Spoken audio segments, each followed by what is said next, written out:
My husband died a month ago, and now the woman who used to call him her plan B is throwing a fake memorial, blocking me from it, and telling people he planned to leave me.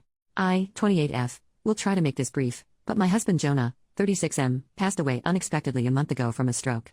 I don't want to get specific about that part, it's the worst pain I've ever felt in my entire life, and I'm still not sure how I'm ever going to move on. We were married for 5 years, together for 7. The past 2 years we've been trying for a baby, but we're just getting to the point of considering IVF when he died. Jonah had a close friend in high school named Marjorie, 33F.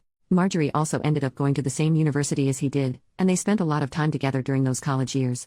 Jonah said that he liked Marjorie's company, but never felt anything beyond friendship with her, which I totally believe. Jonah dated other women during that period, but told me that several times Marjorie hinted that she wanted him to ask her out. She also joked about wanting him to be her plan B in case she didn't meet someone and get married by 30. By the time I'd started dating Jonah, he had moved a couple hours away from his hometown, and Marjorie. Despite this, Marjorie immediately began finding excuses to come to our town and hang out, which usually involved her encouraging us to go drinking, and then her passing out on the couch at Jonah's apartment. I didn't mind her for the most part, but she had a habit of saying things like, "You know you ruined our marriage pact, haha," and pointing out all the things that she knew about him, like what he took in his coffee, his favorite bands, etc.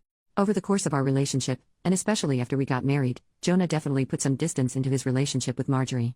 He confided in me that he felt he had outgrown her and that they really had little in common anymore.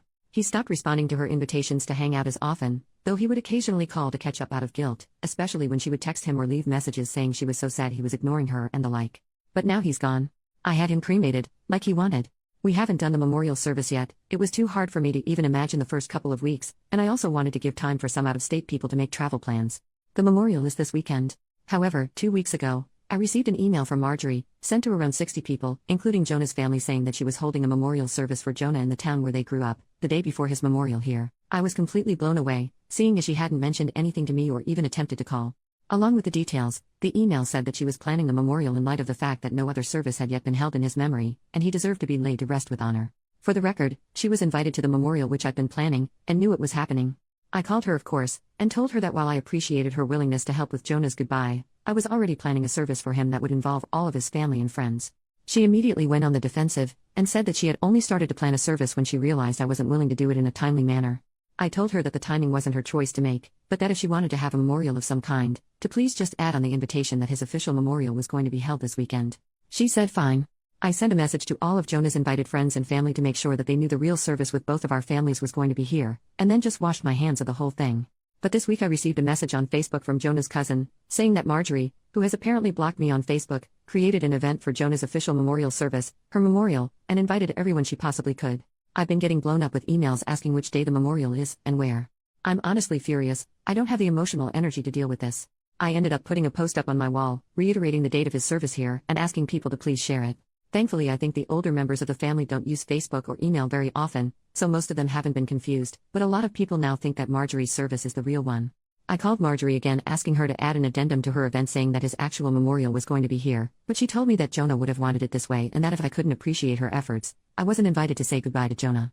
I told her that was fine, seeing as I'd already said goodbye to Jonah when I held him as he died. She hung up. Apparently she's now spreading information to her mutual friends with Jonah, saying that he was planning on leaving me because I wasn't able to conceive. She also said that we had approached her to carry a baby for us, all absolute lies.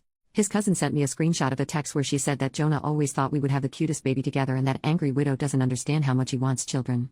I'm at a loss as to what to do. I don't care what she says about me, but she's now tarnishing my husband's memory, especially saying that he wanted to divorce. Jonah would never have left me, and anyone that knows him at all knows that we were committed to each other above all else. I need to figure out how to tell this woman to F off without encouraging her to spread more lies. And I also want to just forget the whole thing and crawl in bed and never get up again. Help me, please. First update, 2 days later. I apologize for not updating sooner, but a lot happened the last couple of days.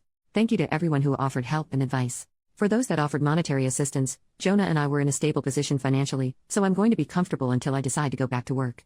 Your willingness to help was deeply appreciated, however, and I'm truly bowled over by your kindness. I took the advice of the majority of comments, and called the chapel where Marjorie was planning her service.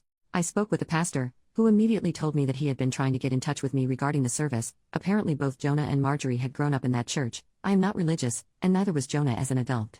My voicemail has been flooded, so it's definitely plausible that I overlooked his call. He immediately expressed how sorry he was to hear of Jonah's loss, and said he had received my contact info from Jonah's great aunt who still attends there. He said he was surprised when Marjorie asked to have a service for Jonah, but she had claimed that Jonah and I were separated and I didn't want to be involved. He had been trying to follow up with me, but obviously that didn't happen. He was very apologetic and said that we could cancel the service or move forward in any way that felt right to me. He said that he knew the church members would appreciate the service, since many of them remembered Jonah as a boy, but obviously Marjorie would no longer have a role. I agreed that the service could go forward. He called to speak with Marjorie after our conversation, and informed her that she was no longer welcome to participate in the organization of the service after her behavior. He wouldn't tell me all that she said, but says she was distraught, and he recommended some mental health and spiritual services to her that he hopes she accepts. She apparently apologized for lying, and asked to speak with me, but I declined. I feel bad if she's truly contrite, but I just have too much on my plate right now. We had 2 beautiful services for my husband, first the one at his hometown church, and then the non-religious one that I planned. Everyone that came wanted to honor Jonah, and that's all that really matters. I was told a dozen stories about him that I'd never heard before, and I laughed so hard I cried, then cried some more. My cousin was on the lookout for Marjorie, and I honestly didn't think about her the whole weekend. She turned up for the first service, and then the pastor ended up speaking with her, unbeknownst to me. My cousin says he was sympathetic but firm, and told her that her presence there would be inappropriate. Surprisingly, she left without fuss. I'm still not sure the situation is entirely resolved, but I got to lay my husband to rest in the way he deserved, and that's the most important thing to me right now. Thanks everyone for your support. Edit. I debated whether or not to even mention this, but this community has been so awesome I thought I might as well. I realized this weekend that I'd missed my period, and I'm usually like clockwork. It could just be stress, but I'm going to take a test later. Can't decide if I'm incredibly hopeful or absolutely terrified. Edit 2, not pregnant.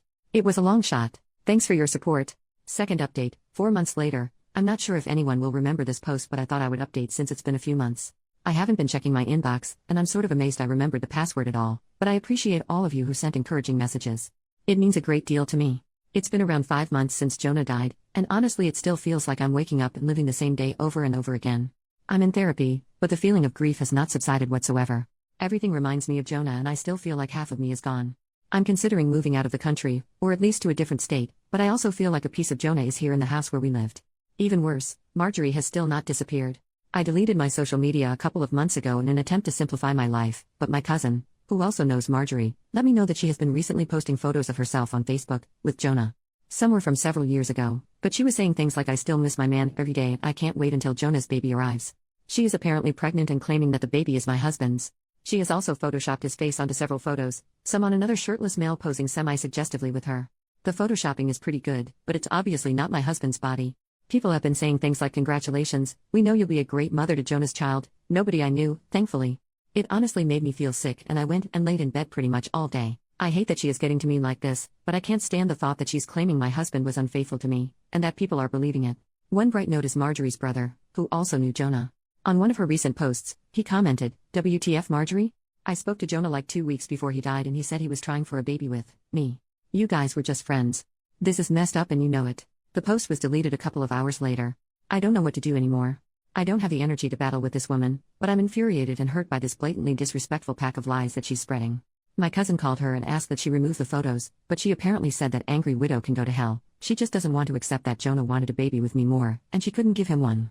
I'm lost, guys. What can I do about this? It seems like all I can do is sit and watch this crazy woman try to convince Jonah's friends and family that he never loved me. Edit. I just spoke with Marjorie's brother, who called to tell me that Marjorie is not pregnant, but seems to truly believe that she is. He asked her how far along she is, and she said 5 months, but she is still completely flat.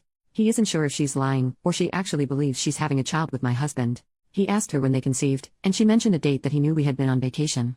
Final update, 2 weeks after the last update. A lot has happened since my last update. Hopefully this will be the end of the story. Marjorie's brother became very concerned after speaking to me, and apparently questioned Marjorie extensively about her behavior. She continued to claim that she was pregnant with Jonah's baby, and that they had had a lengthy affair, but the details didn't add up. The brother knew Jonah pretty well, and was generally aware of his work schedule, etc. She said they were meeting at a hotel at lunchtime 3 days a week, but he knew that Jonah came home for lunch with me every day. Stuff like that. He went home late that night to sleep on it. After he went home, Marjorie came over to see me at 3 a.m. She started screaming at me to come outside, saying that I had ruined her relationship with Jonah, and how happy they were before me, etc. etc. I called the police and her brother, who both arrived around the same time. She pushed the police officer who tried to ask her what was going on, and was immediately arrested. I felt bad for her brother, but he just apologized to me repeatedly. Marjorie yelled expletives and tried to demand special treatment because the police were apparently hurting her baby by keeping her in the car. I gave a statement, and they left. Not exactly sure what happened after, but her brother says she is now under psychiatric evaluation, and is apparently struggling with a mental disorder that he wouldn't name. She has apparently not taken her meds in 2 years. I didn't ask for details, but it seems she is going to get some help. I'm not pressing any sort of charges.